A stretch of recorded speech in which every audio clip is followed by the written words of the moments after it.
Hey guys, welcome back to another art video. In this video, I got some new products to try out for you guys. The company ColorIt was kind enough to send me some of their products. So this is a brush pen set with 24 different colors, and here's how it looks like on the box. And then they also sent me a watercolor paper pad. And this is the first time, it's still all in packaging, so this is the first time I'm taking a look at it. It feels really thick, the paper. Alright, so that's what the paper pad looks like. Neutral pH, durable heavyweight surface. I'm trying to look for the pound. It's 140 pound, which is pretty thick paper.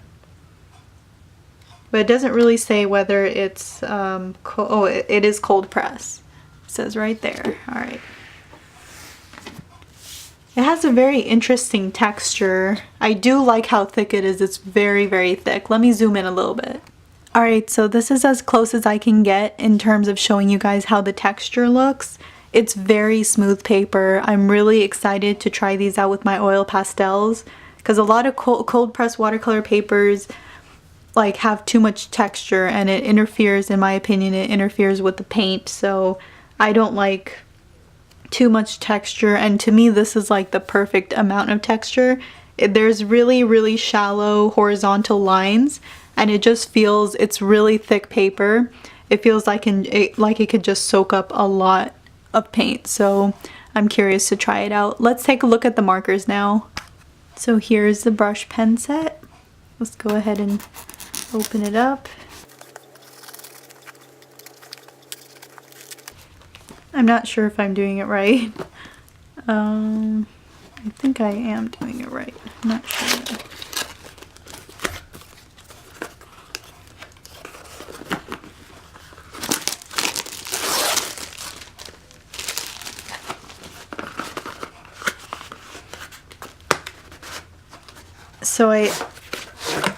Oh, it's pretty good. It's pretty cool looking. It comes with its own case, carrying case. And then it has all the 27 colors. That's pretty cool. They actually feel pretty thick. I'm surprised they feel this thick. It does look like a real brush though. I'm gonna take a close-up on these. So this is what the marker looks like. It says ColorIt Watercolor Brush Pen. And then ink, close and open. Huh, I wonder what that means. They do have names, color names, which is nice, and a color code as well.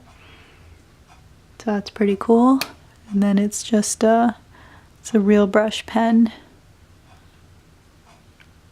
So those are, I think, nylon bristles. I'm gonna read up a little bit about what this means, because I'm not sure. It looks a little strange. Okay, so I just read up a little bit about these markers. They are refillable, which is really interesting to find in a water-based marker. So pretty much what this means is to open, you would twist left, and then to close, you would twist right. And it's just like a felt. There's like a felt thing. Let me see if I can. It's kind of stuck in there. I don't want to take it out, but it's like a felt, little piece of felt in there that usually water-based markers have. So that's really cool that it's refillable. Let's test them out on some watercolor papers. So we're gonna test out the Hardy brown color now.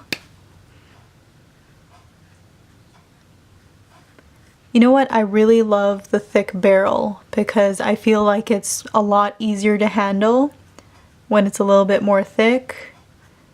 The Arteza watercolor brush pens like had a really thin barrel, and I felt like it was a little harder to control the strokes. But it appears like the bristles are similar.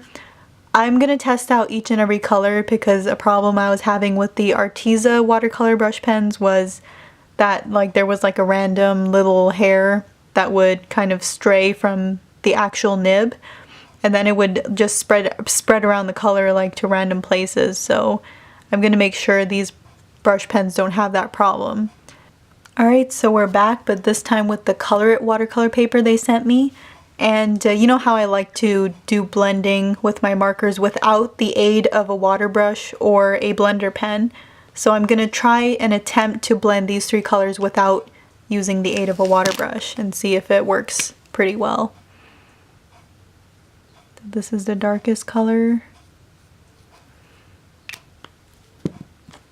This is the lighter color. It's called Sweet Ginger. I like their color names. Some of them are really cute. It's not really picking up the darker color. It's like the paper is just absorbing it right away, which is a good quality for watercolor papers, but this quality aids watercolor, like it's better for watercolor paints rather than brush pens, because brush pens dry really quick, so you will want the ink from your brush pen to stay wet a little bit on the surface so that it can start picking up the darker color if you don't want to use the aid of a water brush.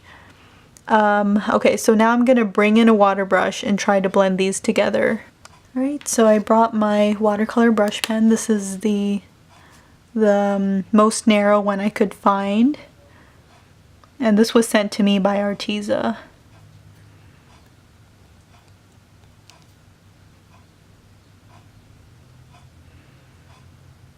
It doesn't seem to be reactivating the ink on this paper. It's kind of like, it's kind of staining it a little bit and like picking up a little bit of the color, but it's not really. Let me try and put a fresh coat and see if it'll blend.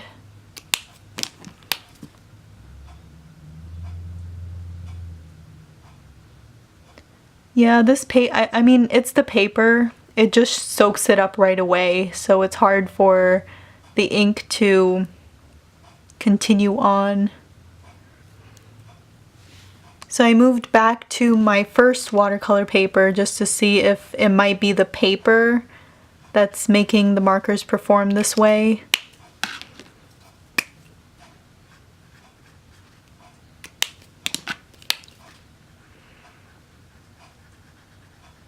Yeah, see, in this paper I'm able to dilute the stroke, but on the paper they sent me, it was just soaking the watercolor into the paper.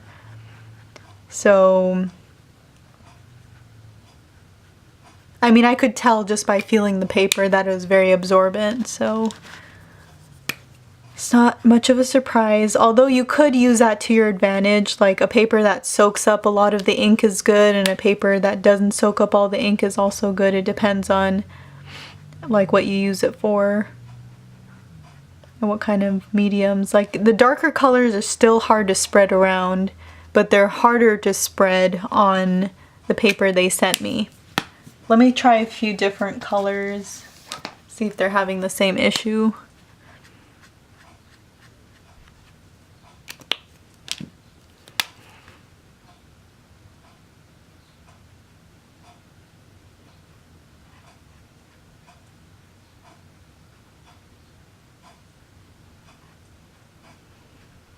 Yeah, I mean, it's the lighter colors are easier to blend out and the darker colors are a little harder.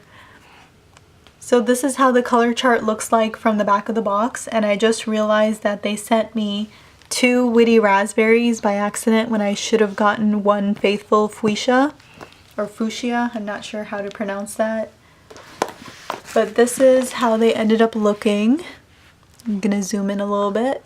So very standard water-based colors, water-based marker colors. It's just like mostly the primary colors, and then I'm thinking for skin tones probably only these 3 colors could be used for skin tones. Although you can kind of like mix it. If I put it in a palette and stuff, then there is more options for me. So I'm gonna do a small illustration on the paper that they provided, and we'll see what comes out from it. So with the package, they did send me this really cute ColorIt card. It has all like the qualities of the marker on the back of the card, and it also comes with this really nice coloring card. And I was using the markers on it, and actually the markers work really good on this paper. I really wish they gave me a pad of this kind of paper rather than, although I do like the paper pad they gave me, I think it would be really good for paints, but just not like for water-based markers or marker coloring, because it just soaks up the ink instantly. Alright, so I'm going to show you how well these markers work on this paper.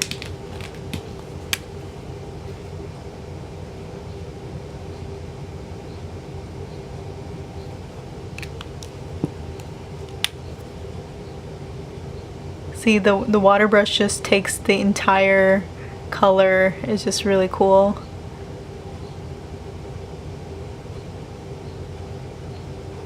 And I'm gonna try and blend the markers without the aid of a water brush and see if that works too.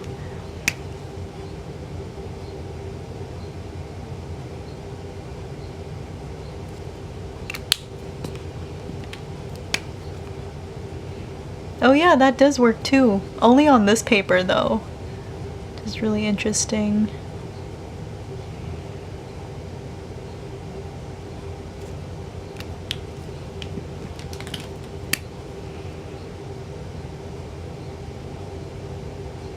It's just a really like seamless blend.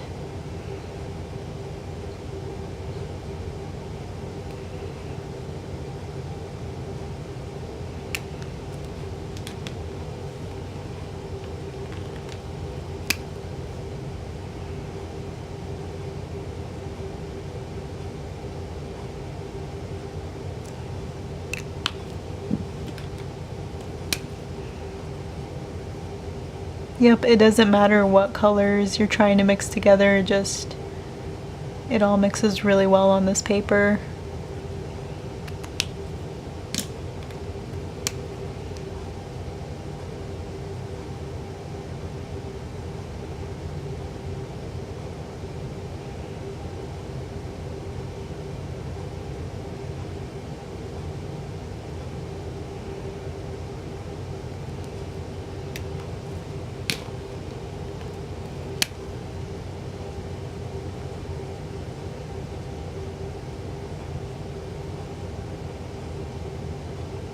So I started off coloring a character from this video game I used to play when I was little. It's called Monkey Island. I was using the back of the watercolor paper though, because I've noticed that the back is much smoother than the front, and so I thought that it would blend easier. But I was wrong, unfortunately.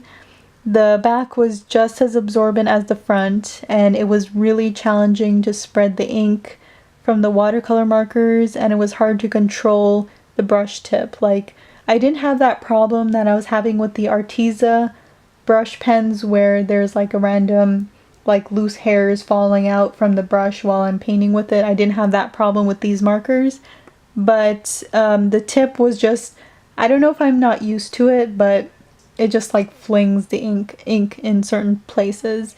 I ended up doing a lot of wet on wet blending, and that made the paper start to pill, and also it was feathering the ink. It's most noticeable on her eyebrows. I didn't notice it at first. I think I was blending in her skin tone a little bit more, and I just happened, like the water brush just happened to spread some of the water near her eyebrow, and it just started feathering and messing up. And I tried so hard to fix it, and I was at a point of no return. It wasn't fixing. I couldn't reactivate the ink and pick it up so that I could fix my mistake. So I just decided to like bounce it out and like mess up the second one. But I thought, I didn't think it would look this bizarre, but it ended up, oh my god, it's just, I mean, it's better than having one messed up and the other not. Now at least it looks intentional, but it's still, I really wasn't expecting that to happen. So when I was finished with this drawing, I decided to try out the front of the paper as well. And again, like the same, it's just really absorbent, that the ink soaks up right away, and it's really hard to like spread it out or reactivate it. So there was a slight bit more control over where the ink spread from the brush tip by using the front of the paper, but it was still had that feathering and blending issues. I even tried palette blending, which means putting the ink on like a piece of plastic or a palette and then using the water brush on it as if it was paint, and it still was having the same issues. I had a problem with the color not spreading too much, so I kept dipping and reapplying, and you can definitely see the feathering thing happen like at the bottom of the pupil the iris that I was trying to do. Oh my god, once it happens it's just like impossible to fix unless you take like an opaque paint and try to like reconstruct the lines and everything over it. The paper I ended up liking the most to use with these markers was actually the little ColorIt card that they gave me with the markers, and I discovered this when I just wanted to try out the markers on the little paper, and I noticed that it was easy to reactivate the ink and it was easy to spread it and mix the colors and everything. So I decided to do a little doodle on it and also color it, and it was the most cooperative paper I've ever used for water-based markers. Like, I really wish they made a paper pad of this kind of paper to sell as for artists to use with their watercolor-based markers. So yeah, the blending was really seamless. The ink was easy to reactivate. You could spread out the ink as much as you would like you can dilute it as much as you like. It was easy to control the brush strokes since the paper isn't really absorbent. There was very, very minimal feathering, but very easy to control also. So yeah, if you guys ever make a pad with this kind of paper, please let me know. I still believe the original paper is probably better for paints. I did use it with some oil pastels on the side and it didn't end up working out. The oil pastels were like pushing the fibers of the paper, which it usually does with most watercolor papers. Like, it will, since you have to use a lot of force for oil pastels, it'll release some of the fibers of the paper. So that concludes my review. I really hope you guys enjoyed it. If you're interested in purchasing any of these products, I'll have the Amazon link in the video description below, so you guys can check that out. Thank you very much for watching, and I'll see you guys in my next video.